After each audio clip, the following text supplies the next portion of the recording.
네, 껍데기 신앙과 참신앙, 껍데기 신앙과 참신앙에 대한 제목으로 오늘 로마서 7번째 하나님 말씀을 증거하겠습니다. 몇 년 전에 화성에서 온 남자, 금성에서 온 여자, 이게 되게 이슈가 됐습니다. 아주 많이 정말 격하게 공감되는 내용들이에요. 하나님은 똑같이 남녀를 만들었지만 견해 차이가 얼마나 다른지, 어떤 사물을 보든 생각을 하든 하나님이 똑같은 사람인데 너무 다르다. 그래서 화성에서 온 남자, 금성에서 온 여자 이렇게 말했죠. 근데 중요한 것은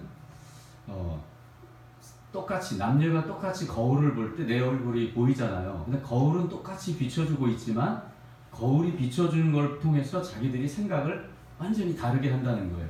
남자는 대부분 거울을 볼 때 긍정적으로 본대요. 근데 여자는 상당히 안 좋다 이렇게 본다는 거예요. 남자가 거울을 보고 이제 출근 전에 거울을 봅니다. 그러면 이 정도면 정말 괜찮다. 오늘따라 간지가 더 나네. 이렇게 보고 사람들이 또 나한테 반하면 어떡하지? 이러면서 정말 실제는 아닌데도 다 이런 식으로 본다. 남자는 거울을 볼 때 아주 자신감 충만. 근데 여자는 좀 반면에 또 달라요. 일단 자기 얼굴을 보면서 자기가 뚱뚱하다고 생각하지 않는 사람이 별로 없다고 생각한대요. 다 뚱뚱하다. 오늘따라 화장도 정말 안 먹었네. 그리고 오늘 왜 이렇게 못나 보이냐? 이 얼굴의 인생 어떻게 살아가지? 등등의 여러 가지. 지금 강도의 차이는 있겠지만 상당히 자기를 보면서 긍정적으로 기쁘게 바라보는 확률이 낮다는 거예요. 실제로는 예쁘고 매력이 있는데도 다 그렇게 생각을 한대요. 그러니까 많은 사람들이 대부분 정말 실제로 자기가 다 뚱뚱하다, 이렇다 저렇다 생각을 하는 것 같아요. 여러분, 하나님이 원래 창조할 때 원래는 복음적 시각이 있어야 이게 자기를 긍정으로 평가하거든요. 왜냐하면 남자처럼 또 정말 아닌데도 너무 이렇게 하이로 자부심이 하늘을 찔러가지고 과도한 자부심, 이것도 문제인 것 같고, 또 이렇게 지나치게 자기를 조금은 낮게 보거나 루저 의식처럼 이렇게 보는 것도 복음적 시각이 아니라는 것입니다. 하나님은 어떻게 보기 원하실까? 복음적으로 자기를 바라보기를 바란다는 거예요. 예수님 안에서, 복음 안에서 나는 누구인가를 바라보면 사실은 진짜 죄인인 것도 인정이 되지만, 우선 먼저 죄인이죠. 우리가 죄인인 것도 인정하지만 하나님 안에서 내가 눈에 넣어도 아프지 않을 만큼 정말 사랑하는 존재다, 이런 걸 깨달아. 두 가지 시각이 복음적 시각이에요. 너무 부족하다, 부족한 거 있죠. 그러니까 겸손할 수밖에 없겠죠. 그러나 하나님 안에서 복음으로 너무너무 당당한 하나님의 자녀다, 이렇게 바라보는 이 시각이 필요하다는 것입니다. 선악과 범죄 이후에 이제 여자들이 임신하고 출산하는 그런 고통이 있습니다. 아주 고통이 힘들죠. 근데 놀라운 것은 자식이 태어나면 그 고통도 힘들었는데 불구하고 태어난 기쁨 때문에 고통을 까맣게 잊어버릴 정도로 기뻐한다는 거예요. 자식이 태어난 게. 하나님이 신비죠. 고통만 계속되고 태어났는데도 계속 그 고통이 매일 자기를 짓누르는 게 아니라 애가 태어난 그 기쁨 때문에 너무 기뻐가지고 고통을 압도하는 그런 기쁨이 있다는 거죠. 이게 하나님의 신비인데 여기 복음적 요소가 들어있어요. 여러분, 예수님이 저와 여러분을 십자가에 못 박힐 때 고통이 얼마나 심했겠어요. 심한 정도가 아니겠죠. 그러니까 할 수만 있으면 이 십자가는 좀 피하고 싶다라고 이야기했겠죠. 그런데 왜 아이가 태어나면 엄마가 이렇게 배 위에 올려놓고 아이를 기뻐하듯이 사실 우리를 너무너무 기뻐한다는 거예요. 그러니까 아이가 태어나는 그 고통이 있지만 태어난 것 때문에 너무 기쁘듯 우리가 구원받고 하나님의 자녀가 된 것이 예수님의 십자가에서 그 고통받는 것을 이길 수밖에 없는 그런 기쁨이 있다는 거예요. 우리 한 사람 한 사람. 이런 관점, 지금 저는 반복해서 내가 거울을 볼 때 지나치게 자부심을 가져가지고 교만하라도 아니고, 또 지나치게 힘들게 보고 루저의식을 보는 것도 문제고, 복음적 시각으로 날 바라보라는 거예요. 부족함은 맞지만 복음 안에서 너무너무 하나님 사랑하는 존재다. 이런 겸손과 당당함이 그리스도인에게 꼭 필요하다는 것입니다. 하나님 앞에 매력 있는 사람은 이런 겸손함과 당당함을 겸비한 인격인 것 같아요. 자, 옆 사람 인사하겠습니다. 겸손함과 당당함을 갖추겠습니다. 시작. 겸손함과 당당함을 갖추겠습니다. 이런 인격, 정말 하나님 기뻐하는 복음적 마인드의 인격이라는 것입니다. 그래서 복음을 떠나서는 여러분 자신도 그렇고 누구를 바라보고 이렇게 하는 게 건강한 시각으로 우리가 볼 수 없다는 것입니다. 복음 안에서 한없이 겸손함을 잊지 않았으면 좋겠고, 또 어떤 모습이 되었든 당당함을 잃지 않는 시각, 그래서 복음과 함께 살아갔으면 좋겠습니다. 지난주에 그 유대인들의 판단의 죄를 우리가 보았습니다. 이방인들 막 판단하고 이렇게 하는 죄에 대해서 판단을 멈추고 중보하라라고 우리가 말씀을 들었습니다. 실천이 잘 되셨는지 안 되셨는지 모르겠습니다. 하나님만 판단의 권한이 있다. 내가 판단이 들어오는 즉시 나는 지금 하나님의 자리를 넘보고 있다. 이렇게 보면 돼요. 무조건 중보해야지 판단은 절대 금지다. 그래서 우리 삶 가운데 누구를 판단하고 정죄하는 건 사라지고 중보 기도가 넘치는 그런 삶이 됐으면 좋겠습니다. 오늘 우리가 이제 읽은 본문은 유대인들에 대해서 2차로 이제 바울이 굉장히 깊이 지적합니다. 이 시간이 작년에는 좀 덜했는데 왜 로마서 하면서 훨씬 더 이렇게 깊이 묵상과 안식으로 들어가나 봤더니, 그래서 말씀의 내용이 3장 20절까지 계속 정죄에 대한 이야기가 많아요. 그러니까 여러분에게 반짝반짝 눈이 열릴 만한 말씀이 아닌 것 같아서 제가 좀 많이, 근데 뭐 제가 하는 게 아니라 죄송하지만 뭐 어떻게 할 수가 없어요.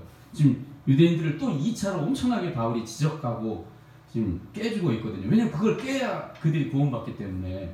그래서 제가 여러분에게 축복을 이렇게 마음껏 선포하고 싶은데 말씀에 의해서 오늘도 아무튼 잘 풀어가도록 하겠습니다. 유대인들이 율법을 가지고 있었죠.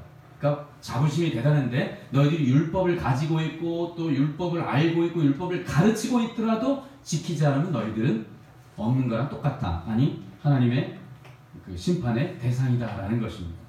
그러니까 이 말씀은 사실은 유대인들에게 한 게 아니라 저나 여러분에게 동일하게 말씀하고 있는 거예요.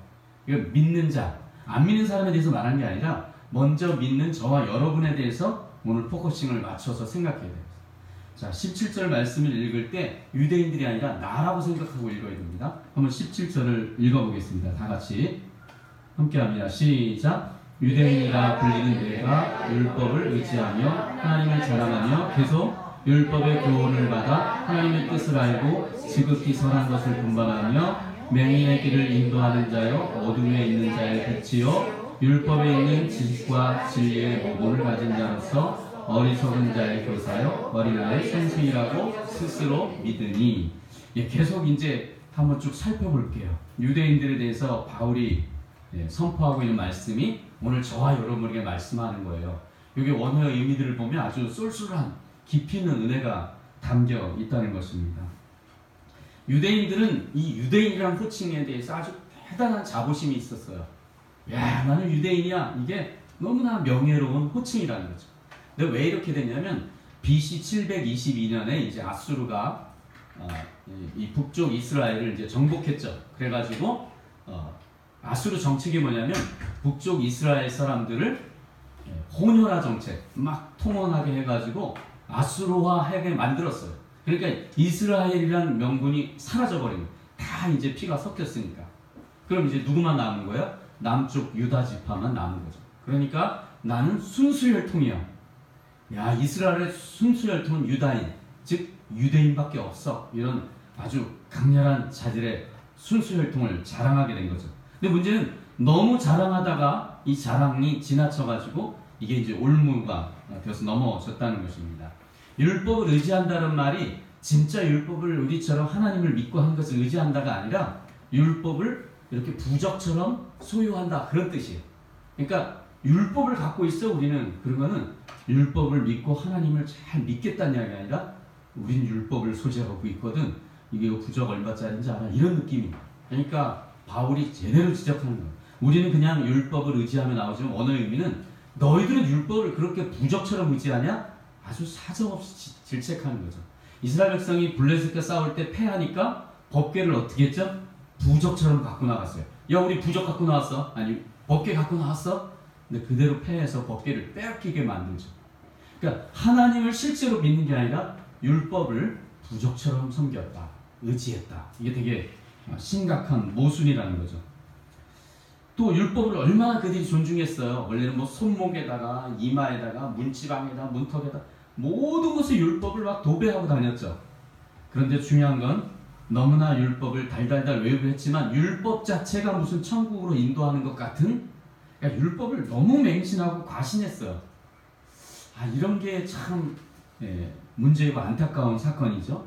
율법을 그렇게 많이 외우고 달달대는데 하나님보다 율법을 더 의지하게 됐다. 그런 이야기가 된 거예요. 이게 참 큰 문제 중에 하나예요. 또 하나님을 자랑한다는 말도 하나님을 자랑한 유대인 훌륭한 애가 아니라 하나님을 우리가 독점했어 이런 뜻이에요. 야, 우리가 하나님 독점했거든, 우리만 하나님 백성이거든, 이렇게 지금 이야기를 하고 있는 겁니다. 여러분, 하나님이 유대인을 먼저 부른 이유가 뭐예요? 유대인을 먼저 하나님 불렀는데 왜 불렀죠? 유대인을 먼저 온 세계를 섬기라고 부르신 거예요. 근데 하나님 우리만 있거든 이러면서 자기들이 하나님을 독점했다는 것을 자랑질하는 데 시간을 다 보내게 됐다는 것입니다. 그러니까 참 바울이 원래 로마서를 기록한 목적이 뭐냐면, 너희들 그 유치원생처럼 하나님 독점했다고 율법 너네만 있다고 부적처럼 여기지 말고, 하나님이 원래 로마서를 기록한 목적은 하나님의 큰 식탁 안에 모든 인종과 계급과 뭐 남녀 뭐 사장 집 종업원 다 필요 없고 모두가 한 식탁에 앉아서 하나님을 함께 찬양하고 예배하고 같이 교제하고 사랑을 나누라고 사실은 이 로마서를 준 건데 우리만 있거든 이러고 있다. 그러니 참 바울이 답답하고 힘들었을 거예요. 하나님의 뜻은 굉장히 비전이 크고 온 세계 인류를 품기를 원했는데 맨날 우리만 유대인이야, 이방인들 다 필요 없어, 너희들 지옥에 뭐야, 뭐 이렇게만 생각을 했다는 거죠. 근데 사실 오늘날 이 시대 우리 교회의 모습은 어떤가요? 우리 교회, 남의 교회, 쟤네 교회, 우리 교회 뭐 이런 게 혹시 없나요? 있나요? 바울이 볼 때 되게 낯선 모습이 뭐냐? 야, 이 교회가 같은 그리스도 섬기고 협력해도 모자란데 요즘 경쟁도 하고 막 우리 교회 자랑질만 하고, 큰 교회는 막 우쭐하고, 큰 교회 다니면 자기가 큰 줄 알아. 저도 큰 교회를 좀 다녀봤는데 이거 뭐 우리 교회 큰 교회 뭐 헌금 많고 숫자 많고 젊은, 그래서 쏘아, 그게 무슨 상관이야?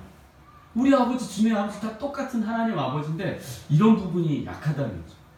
그래서 사실은 하나님이 이 시대에 협력하고 정말 모든 교회가 한 아버지를 믿는, 조금 여유롭고 그러면 막 도와주고, 왜냐면 형제니까. 지난주도 계속 살펴봤지만 가족의 의미예요. 포도원에 제일 늦게 온 그 막내 동생 사랑하는 우리 아들, 딸이라고 생각한다면 당연히 한 달란트 줘야죠. 근데 이런 관점이 참 약한 것 같아요. 우리는 규모가 크든 작든 정말 세계를 품는 그런 그리스도인 되기를 주님으로 축원합니다. 제가 정신여중에 가서 강의를 작년에 했었는데 그 아이들, 여중 아이들에게 이제 특강을 했어요.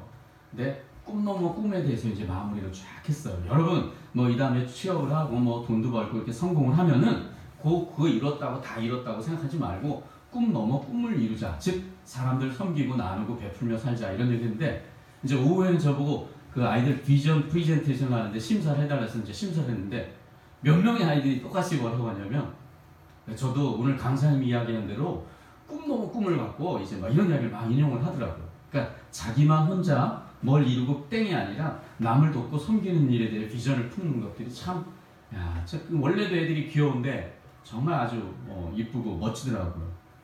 우리가 이제 교회를 세워가고 있는 상황인데 지금부터 꿈을 꿔야 됩니다. 우리는 꿈 넘어 꿈을 가진 교회이지, 우리 교회 큰 교회야 뭐 이런 교회야 저런 교회 자랑하는 것은 이제 멈추고 꿈을 나누는 그런 교회 되기를 사모했으면 좋겠습니다. 팀 켈러 목사님이란 분을 가끔 소개했는데, 뉴욕에서 개척을 하셨는데 400개 교회를 개척 또는 전적 지원을 해주는 일을 하고 있는, 이 시대에 참 귀한 모델을 하나님 주신 분인데, 그런 꿈을 꾸는 건강한 교회가 되었으면 좋겠습니다. 그런가 하면 이제 19절부터는 계속해서 뭘 지적하고 있냐면, 너희들이 타인을 그렇게 가르치는데 열심인데 왜 정작 가르치는 너 자신은 안 가르치고 안 지키냐, 이제 이거에 대해서 바울이 지적을 하는 겁니다. 유대인들이 볼 때 이방인을 뭐라고 봤냐면 소경이다, 쟤네는 맹인이야. 근데 유대인에게 바울이 말해, 나는 너희들이 맹인이라고 부른다, 너희들이 소경이다. 왜냐하면 자기들이 적용을 안 하고 남들만 적용을 시키고 본인들은 정작 아무도 적용을 안 했어. 그 로이드 존스 목사님이 이렇게 말씀하셨어요. 성경이 말하고 있는 대상은 바로 자기 자신이다. 그러니까 내가 은혜 받고 내가 변화되게 하려고 성경을 읽고 설교를 들어야 되는데, 우리는 자꾸 남에게 적용하려고 해서, 혹시 설교를 듣다가 이거 누가 들어야 되는데, 뭐 남편이 들어야 되는데 아내가 들어야 된다 아니면 이거 내 친구가 들어야 된다고 생각이 되면 아니라는 거예요. 내가 듣고 변화되기를 원해서 자꾸 들려주신 거야 하나님이. 그러니까 그 누가 듣기를 바라는 게 아니라 내가 변화될 때까지 하나님 자꾸 들려주고 싶으신 거예요. 그러니까 성경을 알고 있느냐보다 중요한 게 뭘까요? 성경 말씀대로 살아내느냐가 훨씬 중요하다는 거예요. 근데 우리는 자꾸 뭐 성경 공부 뭐 과정을 떼었다는 거에 대해서 학교에서 하는 거랑 똑같이 생각하는 거야. 아니요. 성경은 많이 알아가지고 누구를 판단하는 데 쓰면 사실은 더 위험한, 아예 그 사람은 성경을 모르는 게 낫다니까요. 뭐 며칠 금식 며칠 해가지고 누구 판단하면 금식 안 하는 게 낫다니까요. 먹고 훨씬 더 행복하게 막 배 나와가지고 막 배 두드리면서 사는 게 훨씬 행복하다고. 그러니까 누구를 판단하는 게 아니라 내 자신에게 적용하기 위해서 말씀을 들어야 한다. 읽는 것도 나 자신이 변화되기 위해서 말씀을 읽고 설교를 듣는 것이 필요하다는 것입니다. 그래서 누가 변화되게 해달라고 기도하거나 누구와 이 말씀을 들었으면 좋겠다고 생각하는 것은 멈춰도 되고 내가 변화되어야 되겠다. 오늘 말씀을 듣고 제가 변화되게 해주십시오. 이런 기도가 정말 필요합니다. 한 번만 따라합시다. 주여 내가 변화되게 하여 주옵소서. 주여 내가 변화되게 하여 주옵소서. 한 번만 더 힘있게. 주여 내가 변화되게 하여 주시옵소서. 주여 내가 변화되게 하여 주시옵소서. 저와 여러분이 먼저 변화됐으면 좋겠습니다. 아멘. 21절부터는 이제 남을 가르치면서 자신을 가르치는 데 실패하는 것에 대해서 말하면서 성경은 선생된 너희가 더 많이 심판받고 많이 선생되지 말라라는 말씀을 하죠. 많이 선생되지 말라라는 말씀을 듣고는 주일학교 선생님들이 주일학교 교사를 하지 말아야 되겠다 이렇게 적용하라는 게 아니라 너무 맨날 가르치기만 하지 말고 너는 안 변한다면 가르치는 일을 줄이고 네가 변하는 데 집중해라라는 이야기를 계속 깊이 반복하는 겁니다. 도둑질도 언급했는데 유대인들이 도둑질했을까? 무슨 이야기일까요? 이 도둑질했다는 이야기는 그 유대 역사가 요세푸스가 그 역사가인데 거기에 기록된 글에 보면은 이방 신전의 우상들을 막 털러 갔다는 거예요. 그리고 그 왕년에 내가 말이야 그 신전 좀 털었잖아. 이런 것도 이게 막 이렇게 자랑거리로 영웅담처럼 이야기를 했다는 거예요. 왜냐하면 우상은 절대 섬기지 말라고 했으니까 우상 터는 걸 합리화시킨 거예요. 내가 봉은사 가가지고 뭐 불상 하나 가져왔잖아. 뭐 이런 식으로. 근데 중요한 거는 가져온 요구를 어떻게 했냐? 또 팔아먹고 돈을 쏠쏠하게 벌었다는 거예요. 그거를 지금 지적하고 있는 거예요. 너희들 왜 우상 그렇게 함부로 훔쳐가느냐? 그리고 그거 팔아먹고 도둑질하느냐? 그걸 지금 지적하고 있는 거예요. 그리고 몇 년 전에 어떤 교회 청년부가 봉은사 가가지고 막 마귀들고 이런 식으로 노래 부르는 거 참 무례한 건데 하나님이 그렇게 하라고 그렇게 말씀하는 게 아니거든요. 그러니까 바울이 이방 신전 털고 그렇게 하는 거 팔고 이렇게 하는 건 도둑질이다라고 말해요. 또 간음에 대해서 이야기해요. 유대인들이 간음했을까? 그렇게 하나님을 잘 믿는다고 그렇게 오버하고 있는데 근데 간음에 대해서 무슨 이야기냐면 유대인들이 머리가 좋잖아요. 그러니까 이걸 사악하게 어떻게 이용했냐? 그 모세는 율법에 이혼 증서를 써주라고 했죠. 그 얘기가 뭐냐면 이혼 증서도 안 쓰고 그 당시에 우리 마누라가 밥도 못해요. 그럼 이혼 사유가 돼요. 모든 조건을 다 내걸어 가지고 실증 나고 딴 여자 이제 마음에 있으니까 그런 식으로 택을 걸고 막 비판한 다음에 이혼을 했거든요. 이혼 증서를 써주라는 건 여자를 보호하는 차원이에요. 그러니까 이 여자는 건강한 여자고 다시 재혼도 할 수 있다는 이야기인데 사실 요거를 계속 악용을 해가지고 유대인들이 막 함부로 이혼 증서를 쓰고 남발을 했다는 거예요. 그러니까 주님이 말씀하시죠. 이렇게 함부로 이혼 증서 써주고 하는 거 음행의 연고, 실제로 간음하고 정말 죄를 저지르지 않는 한 음행하는 것은 그 여자로 하여금 간음죄를 짓게 만들기 때문에 너한테 죄가 있다. 이렇게 주님이 사실을 정리를 했죠. 근데 이게 지역적으로 몇 명만 그런 게 아니라 아주 상당히 많은 유대인들이 이렇게 교묘하게 율법을 악용했기 때문에 지적을 한 것입니다. 그 다음에 이제 23절, 24절 요 삶은 없고 입만 살아있는 이 신앙에 대해서 이제 바울이 지적을 하는 겁니다. 여러분 입만 살아있다라는 게 뭔지 아시죠? 말로만 잘해. 우리 아빠는 말로만 잘해. 아니면 우리 엄마는 뭐 말로만 잘해. 이런 말을 들을 수 있죠. 너는 왜 말로만 하니? 엄마 아빠한테 또 말을 들을 수도 있죠. 우리가 말로만 하는 것이 뭔지 압니다. 근데 유대인들은 살아있는 하나님 앞에 실천적인 삶을 사는 게 아니라 이렇게 입만 살아있는 신앙이었어요. 그 이방인에게 욕을 먹는다라는 말씀이 나오는데, 이방인들의 가치관 속에서 이방인들은 어떤 신을 믿으면 그 신을 닮는다고 생각한다는 거예요. 상당히 뜻은 맞는 이야기예요. 하나님을 믿고 있으면 우리가 하나님을 닮아야 되죠. 하나님이 어떤 분이죠? 인격적이고 따뜻하고 아주 성실하고 참 아주 아름다운 분이죠. 성부, 성자, 성령 하나님 되게 아름다운 본거를 하시는 분인데, 여러분 이방인들이 생각하는 관점에 이방인이 섬기는 그 신을 닮는 게 그들의 신앙인데, 우리는 하나님을 믿고 있다면 여러분 하나님을 닮고 있습니까? 하나님을 닮아가지고 막 인격적이고 따뜻하고 남을 배려하고 희생적이고 그렇습니까? 사실은 인격적인 하나님을 믿고 있는 저와 여러분이 하나님을 좀 닮아가기에 정말 얼마나 사모하고 애를 써야 되는 건지 모릅니다. 근데 이방신은 어떻죠? 사실 비인격이에요. 비인격. 그러니까 뭐 이렇게 진돗개를 막 하나님처럼 믿다가 막 3살 애를 죽게도 하고 그러는 비인격이거든요. 그러나 하나님은 정말 인격적인 하나님. 예수를 믿으면 믿을수록 여러분은 하나님을 닮아가지고 야 진짜 정말 작은 예수 같네 이래야 돼요.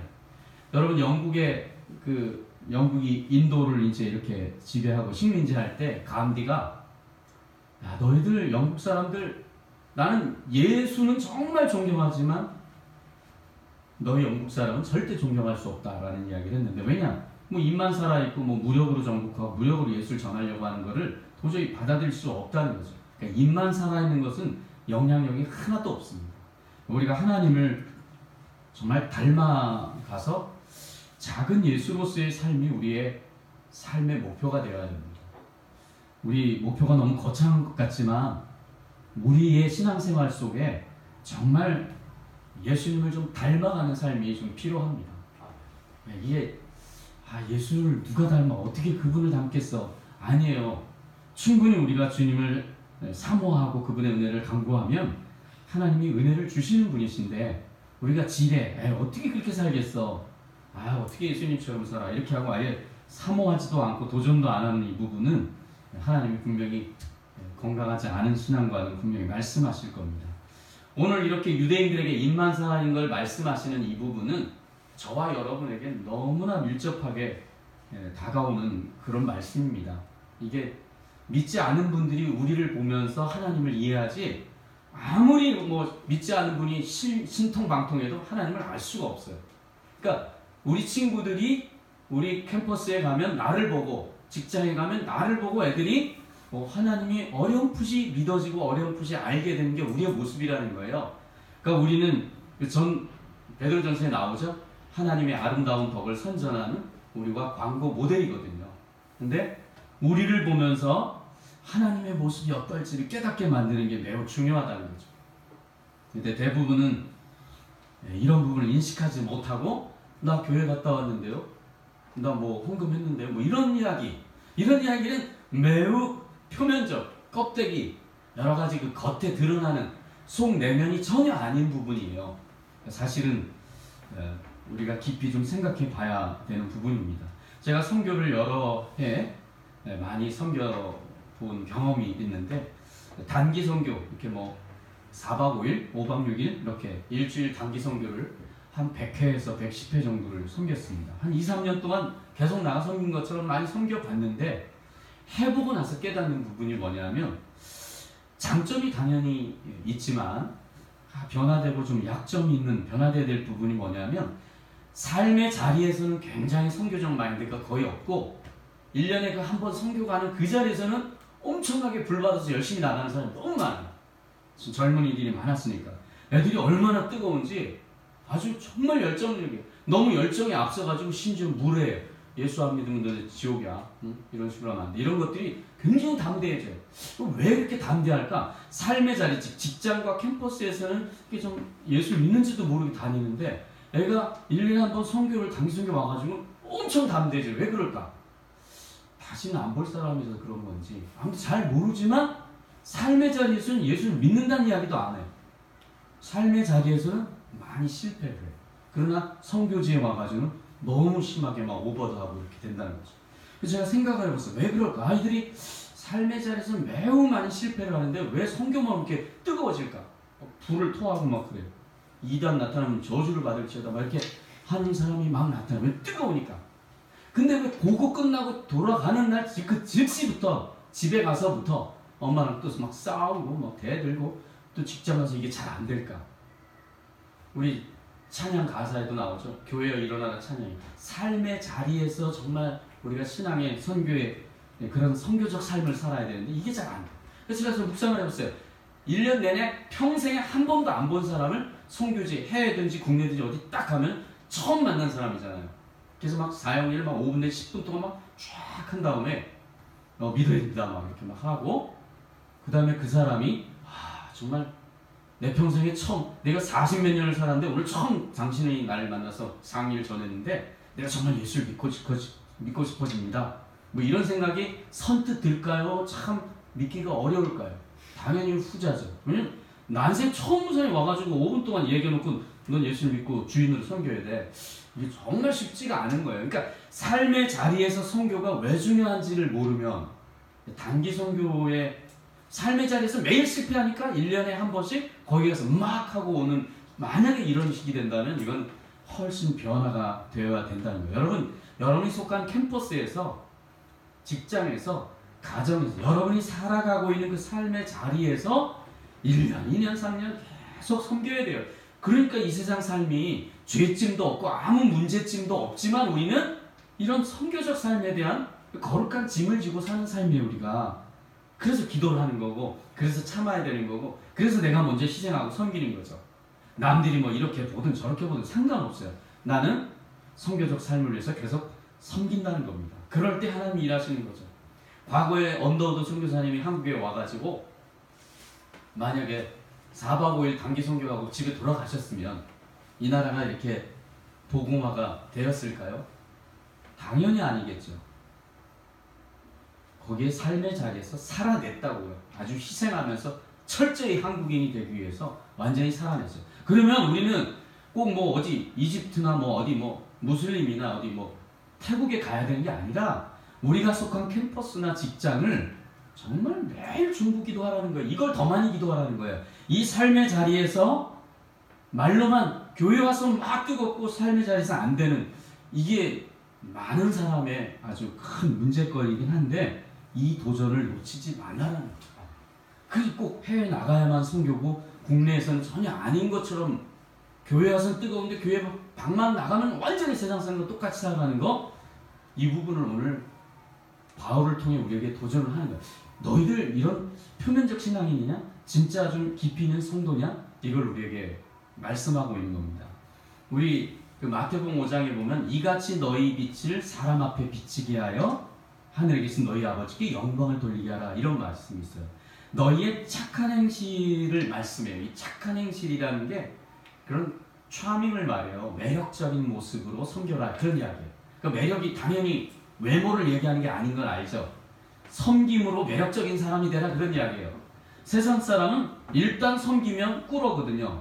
다른 사람을 막 섬기고 먼저 청소하고 먼저 인사하고 먼저 베풀고 우리는 늦게 나타나고 늦게 인사하고 늦게 말해야 이게 유교잖아요. 근데 성경은 먼저 인사하고 먼저 설레발치고 먼저 가서 잘해주는 거죠. 그러니까 이런 모습으로 먼저 섬김으로 말미암아 그 공동체 안에 피스메이커가 되라 그런 이야기예요. 이게 착한 행실이에요. 이게 매력이라고. 그렇게 섬기고 그렇게 잘 섬길 때 그들이 한 달 지나고 1년 지나고 2년 지나면 힘든 일 어려운 일 있을 때 상담도 하고 직장에서 회식을 했는데 다 술 막 그래가지고 3차 4차 갔는데 애들이 막 어렵고 막 개처럼 걸어다니면 사람처럼 대우해서 택시 타고 집까지 보내주는 이런 일을 계속 섬기라는 거예요. 이게 우리 삶의 자리에서 되게 중요하게 해야 될 일이에요. 근데 우리는 입만 살아있는 유대인과 똑같은 모습은 뭐냐? 교회에서 손 들고 막 눈동자도 막 뒤집으면서 찬양을 하는데 삶의 자리에서는 없어. 이거는 바울이 우리에게 말하는 거예요. 저에게 말하는 거고 여러분에 말하는 거예요. 너의 삶의 자리에서 이런 부분을 간과하고 놓치느냐? 이것들을 우리에게 도전하고 있는 것입니다. 그 팀 켈러 목사님이 일과 영성이라는 책 꼭 읽어보시면 참 유익합니다. 이 책에 재밌는 일화가 있어요. 어떤 세련된 여인이 교회에 나왔을 때 팀 켈러 목사님에게 이야기를 시작했는데 어떻게 교회에 나왔는지 자기가 막 이야기를 하는 거예요.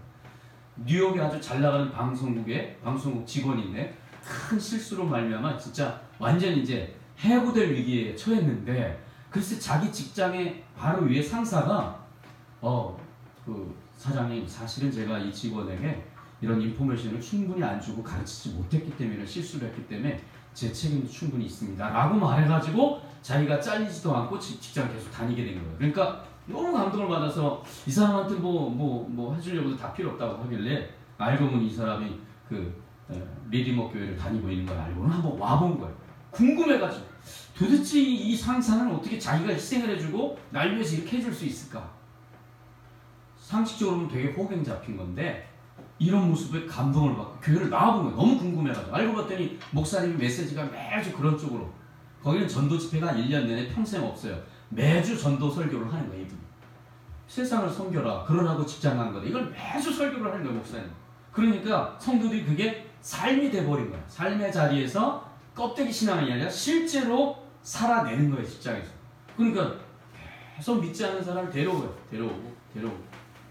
그러니까 이런, 사실은 우리 삶의 자리에서 선교적 마인드를 가지고 사는 게 어렵지만 이게 제일 중요해요. 그래서 여러분 1년에 한번 뭐 대만을 가든지 뭐 일본을 가든지 뭐 미얀마를 가든지 가면 뭐 생명부지의 사람한테 예수 선포하기 쉬워. 예수 믿으시오. 이거 얼마든지 할 수 있어요. 근데 삶의 자리에서 이거는 제가 느끼기엔 뭐 쉽지는 않습니다. 순교적 삶의 한 모습이에요. 그런 정도로 섬기라는 거예요. 아까 그 희생, 잘못한 거는 내가 했습니다라고 말할 수 있는 희생, 잘한 건 네가 상 받아. 이거는 믿지 않는 분들이 이해할 수 없는 기가 막힌 그 파워거든요, 이게. 그러니까 우리는 그런 모습으로 불렀지. 여러분, 만약에 우리가 목구멍이 포도청이라 직장 다녀야죠. 돈 벌려면 이제 좋은 학교 나와야 되니까 대학 다녀야죠. 이런 모습으로 우리가 목구멍이 포도청이라 일을 하는 거예요. 적어도 우리는 돈 벌고 일을 하고 공부를 하는 것이 하나님이 꼭 필요해서 거기를 보냈다는 철학을 놓치면 이건 참 슬픈 거죠. 다니엘이 되었든 느헤미야가 되었든 뭐 성경의 수많은 사람들은 포로기에 다 믿지 않는 나라 가서 엄청난 영향력을 미쳤어요. 믿지 않는 사람이 가서 영향력을 미쳤기 때문에 하나님의 영광을 본 거죠. 여러분, 나아만 장군의 그 문둥병을 고친 그 기적이 어떻게 일어났죠? 이스라엘의 포로로 잡혀온 무명의 한 소녀. 이름도 기록이 안 돼 있어. 이 소녀는 참. 그런데 굉장한 어린 소녀가 어떻게 됐냐? 그 주인 나아만 장군의 사모님이 되겠죠. 장군의 아람 왕의 오른팔이니까 제일 잘 나가는 왕의 그 와이프의 시종드는 여자인데, 그 나아만에게 우리나라 가면 분명히 고칠 수 있다. 엘리야 선지자 만나면. 이 어린 소녀의 말을 그 사모님이 믿었어요. 그리고 나아만 장군이 얘기했더니 나아만 장군이 왕한테 얘기해가지고 이 어린 소녀 한 명 때문에 장군과 온 나라의 왕까지 다 움직이고 막 엄청난 선물과 함께 사신들이 같이 와가지고 하나님의 그런 구원의 역사. 그 나아만이 완전히 변화돼서 이스라엘의 흙을 퍼다가 하나님을 생각하고 믿겠다고 구원받았잖아요. 여러분, 이스라엘의 이 어린 소녀가 나 포로로 잡혀왔어. 하나님 살아계시면 나를 왜 따르시고, 이런 얘기 하나도 없고 포로로 잡혀갔는데 거기서 최선을 다했다고요. 그 아무도 알아주지도 않은 그 어린 소녀가 최선을 다해서 그래서 바울은 골로새서에 다 빌립보서에 나와요. 네가 직장의 상사가 안 믿느냐? 개차반이냐? 그래도 죽게 하듯 섬겨라. 성경은 그렇게 말하고 있어요. 이스라엘이 소녀는 죽게 하듯 섬겼단 말. 다 감동을 받고 얘 말을 다 신뢰하는 한 나라가 다 움직여버렸어요. 여러분이 직장이 됐든 캠퍼스 가정이든 그 어떤 것들은 불합리하든 다 필요 없고 제대로 가서 잘 섬기면 하나님이 분명히 여러분을 통해 복음의 분명한 통로로, 복음의 역사로 여러분을 사용할 줄로 믿습니다.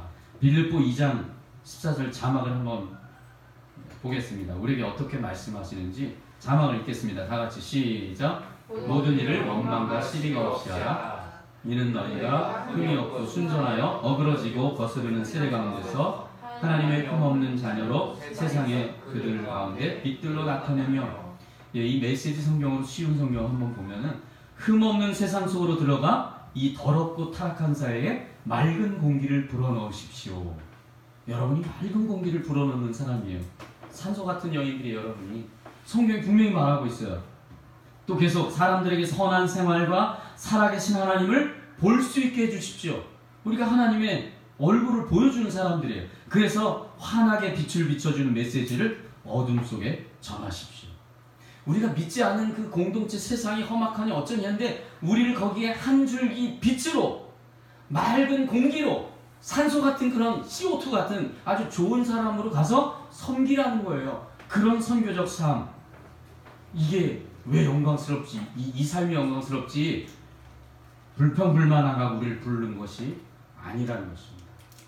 저와 여러분이 한번 이런 말씀 붙들고 우리가 속한 공동체에 가서 작지만 한 명 한 명 섬기십시오. 반에 가서 섬기십시오. 우리 희원이가 많은 여자친구들이 있는데 가서 힘쓰는 일 다 해주고 잘 섬기세요. 뭐 어려운 일 있으면 막 나타나서 막 해주는 거예요. 왜? 그러라고 날 불렀거든요.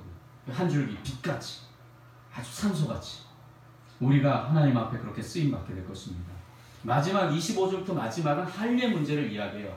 할례가 우리는 뭐 아무 상관없죠. 그런데 이스라엘은 할례를 무지하게 중요하게 여겼어요. 아이가 태어나면 남자아이에게 태어난 지 8일 만에 남자아이 이제 성기를 뭐 포경수술이에요. 포경수술을 하는 건데 이 할례를 하나님과의 언약 속에 되게 중요한 의식인 건 맞는데 바울은 이거에 대해서 말아요. 할례를 그 이스라엘 백성이 어떻게 생각하냐면 거의 그 뭐라고 얘기할까요? 그 어떤 마법? 할례는 뭐든지 다 통하는 거야. 마법이야. 이런 식으로 확대 해석하고 부적처럼 생각하는 거에도 또 지적을 해요. 야, 할례가 중요한 건 맞지만 할례가 마법 아니야. 그렇게 매직처럼 생각하지 마. 이거를 계속 이야기하고 있는 거예요. 그렇게 표면적 할례는 아무 상관이 없고 너희들의 마음, 성령으로 마음이 새로워지고 마음의 할례를 받아야 이게 할례지 외적인 할례, 표면적 할례 그건 껍데기가 아니다. 이 얘기를 지금 하고 있는 겁니다. 근데 이스라엘이 왜 이렇게 할례에 대해서 이렇게 마법처럼 막 전적으로 목숨을 걸었냐면 랍비들이 이렇게 자꾸 말했어요. 할례 받은 자는 지옥에 가지 않는다. 또 할례 받은 자는 장차 올 세상에 한몫을 차지한다. 뭐 이런 얘기를 계속 랍비들이 하니까 자꾸 할례 한 거죠. 하나님보다 더 할례 중요해. 할례가 죄를 면책받고 천국 들어가는 티켓 정도로 막 생각한다니까요. 전혀 하나님하고 상관없는 일이라는 거예요. 바울이 충격적인 선언에 너희가 율법을 만약에 안 지키면 할례는 무가치한 거다. 이것도 충격인데 더 심한 것은 유대인들은 율법을 가지고 있고 가르치는 사람이니까 이방인들 막 하나님처럼 앉아서 심판할 줄 알았는데 너희들 율법 안 지키잖아. 근데 이방인들이 율법 지키잖아. 이방인이 너희를 심판할 거야. 이렇게 얘기하는. 이런 거 충격을 엄청나게 막 충격을 받는 거예요. 근데 왜 이렇게 충격을 주었냐면 바울 자신이 율법주의의 대표 선두주자였어. 다 속속들이 아니야. 자기가 어떤 사상으로 유대인을 막 이렇게 누리고 막 하나님 독점하고 막 오버하고 이랬는지 다 한 거예요. 그러니까 너희들이 바울이 그 사람들을 한 사람한테 인터뷰에서 안 게 아니라 자기가 골순 유대 율법주의자잖아요. 그러니까 너무나 잘하는 거예요. 이걸로 너희는 심판 면할 수가 없어. 하나님의 진노를 피할 수가 없어. 천국 머림도 없다. 그래서 그들에게 이 껍데기, 율법이 됐든 할례가 됐든 껍데기가 아니라 내면의 영적인 내면의 할례, 이런 부분을 계속 도전하고 있는 것입니다. 존 스토트 목사님이 이 바울의 비유를 과도한 자기 과신으로 인한 뭔가 풍선처럼 부푼 유대인들의 자부심을 바울이 말씀으로 찔러서 터뜨려버렸다고 이야기했는데 바울이 여기에 대안을 이야기합니다. 육신의 할례가 아니라 마음의 할례를 받으라. 그러니까 외적 할례는 절대로 사람이 변화되지 않기 때문에 내적인 할례를 받으라고 도전을 하고 있는 것입니다. 예, 우리에게 적용하지 않으면 뭐 말씀이 유대인 외에는 뭐 별로 상관이 없는 말씀인데 오늘 유대인에게 하는 말이 아니라 먼저 믿은 저와 여러분에게 말씀하고 있는 겁니다. 왜 신장개혁 하면 막 이렇게 춤추는 풍선처럼 뭐 찌르면 그냥 아무것도 없는 그런 거칠의 신앙이 혹시 여러분에게 있다면 이거는 뭐 우리 세례도 받고 뭐 예배도 드렸고 뭐 할 거 다 했으니까 됐다고 하는 그런 외적인 걸로 여러분 신앙이라고 생각하면 그냥 풍선이에요. 춤추는 풍선. 아무 내적인 실제적인 알맹이는 없고 껍데기만 있는 신앙이 될 수 있다는 겁니다. 신앙의 내면화, 신앙의 인격적인 그 주님과의 만남, 주님과 인격적으로 살아가는 것. 잘 안 되더라도 가다가 쓰러지고 가다가 넘어져도 상관없어. 넘어지면 또 일어나서 제가 또 넘어졌네요 주님 하면서 인격적으로 삶 가운데 계속 주님과의 동행, 이게 되게 중요해요. 여러분, 하나님이 어떤 존재예요? 일요일날 교회 와가지고 하나님 안녕, 왔어요? 오늘 예배 드려줬어요? 오후 예배까지 다 드렸어요? 그럼 안녕, 다음 주에 또 뵐게요. 뭐 혹시 만약에 이렇게 생각한다면 이건 정말 신앙이 ABC가 완전히 기초가 잘못된 겁니다. 일상의 신앙생활이냐, 주일만 뜨겁게 주일 중심으로 하나님을 믿고 또 일상에 돌아가면 완전히 뭐 풀 죽어 있고 기 죽어 있는 신앙의 모습이냐. 신앙의 모습이 예배드리고 교제할 때 풍성하죠, 교회 안에서는.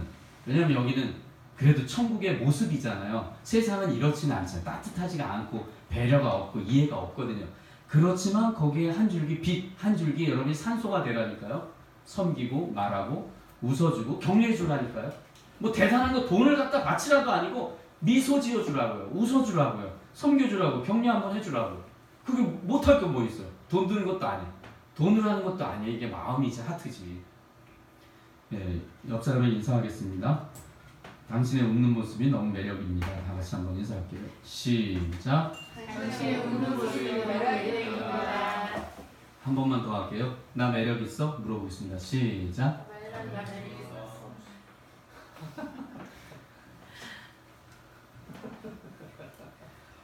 네, 우리가 살아가면서 점검해 보아야 될 거 마무리를 합시다. 점검해야 될 게 뭐냐? 우리가 신앙생활을 그동안은 계속해서 교회만 잘 나오면 꼬박꼬박 출석만 끝이야. 넌 된 거야. 새벽기도 왔어. 넌 더 이상 이룰 게 없어. 이런 생각을 했어.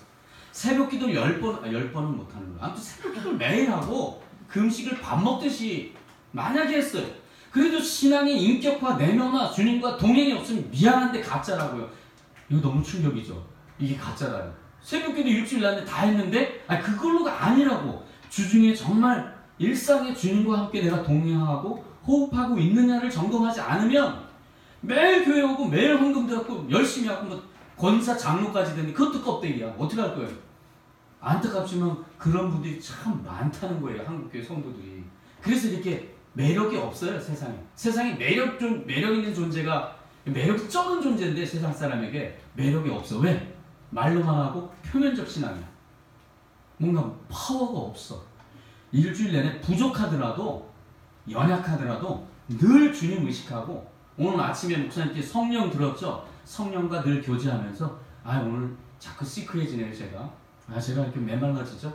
욕이 막 나가려고 하네요. 이렇게 다 고백하면서 성령과 동행하는 싸움 일주일 내내 그런 싸움 통해 주일날 보면 또 불이 붙어가지고 충만함을 받고 또 나가서 또 세상과 섬기고 이런 삶이 신앙의 중요한 부분인데 우리는 뭐 겉으로 뭘 했다고 상당 부분 자유하면서 만족하며 살고 있다는 것입니다.